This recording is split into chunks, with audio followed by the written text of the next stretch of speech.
Awesome, man. Hey, baby Keem, what'd you mean by Tame Impala? Tame Impala niggas, man. Yeah.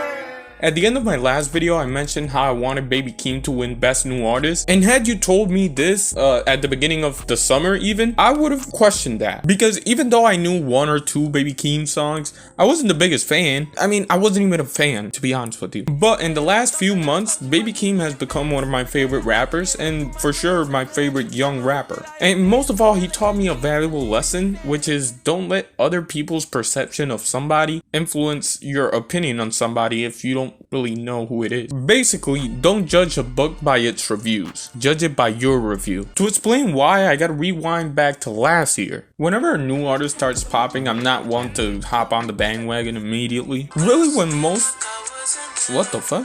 Really, when most new stuff comes out, I am not one to listen to it either. I still haven't listened to Silk Sonic properly, and I know I like it, I just don't want to for whatever reason. And Baby Keem had fallen into this trap as well. Even deep into 2020, I hadn't listened to Baby Keem, even though I liked Orange Soda from what I heard. But what really did kind of put me off to Baby Keem and not wanting to listen to him was that it was revealed that he was Kendrick Lamar's cousin. No, I'm not saying there's anything wrong with being cousins with Kendrick Lamar. I think it's pretty fucking dope. You know, I would want to have Kendrick Lamar as a cousin right now.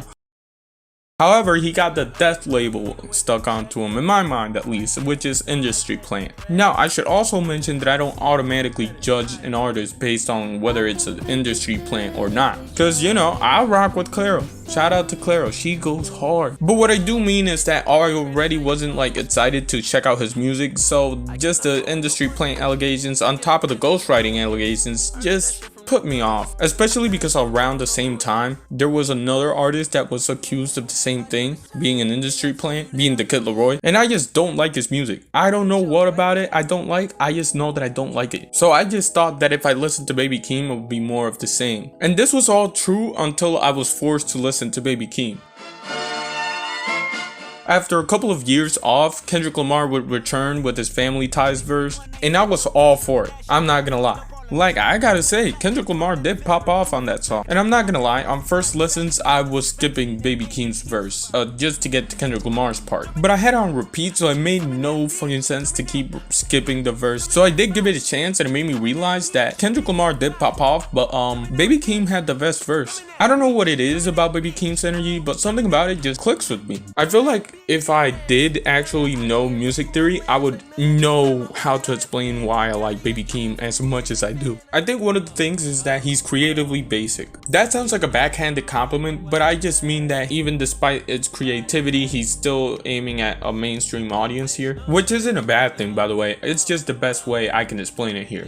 After listening to Family Ties, I just kinda forgot about Baby Keem for a while, and then his album dropped, and I was back on the Baby Keem hype train. But even in listening to this album, I did kinda get the weird creativity I was talking about, because the first track on the album is Trademark USA, and I'd be lying if I said I didn't find some of it weird. After a while, it was time for Range Brothers, and for the next 5 days at least, I was just saying top of the morning, top of the morning, top of the morning.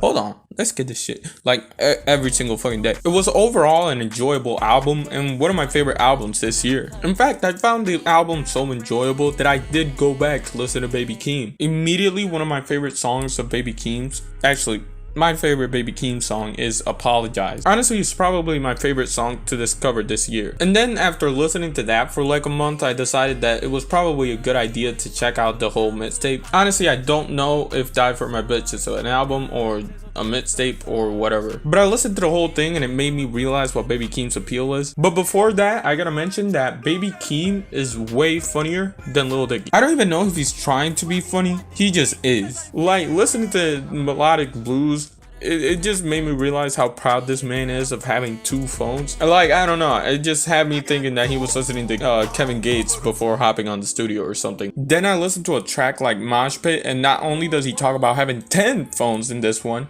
He also switches up the beat to talk about 50 Cent. Specifically that Baby Keem is now 50 Cent.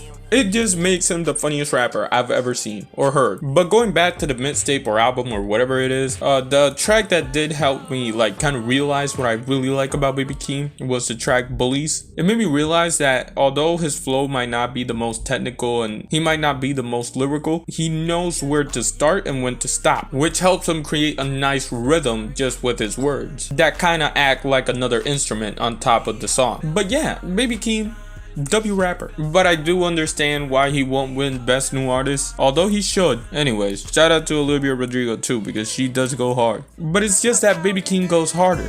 Shout out to Robert Gang. Anyways, J Dilla song. Play.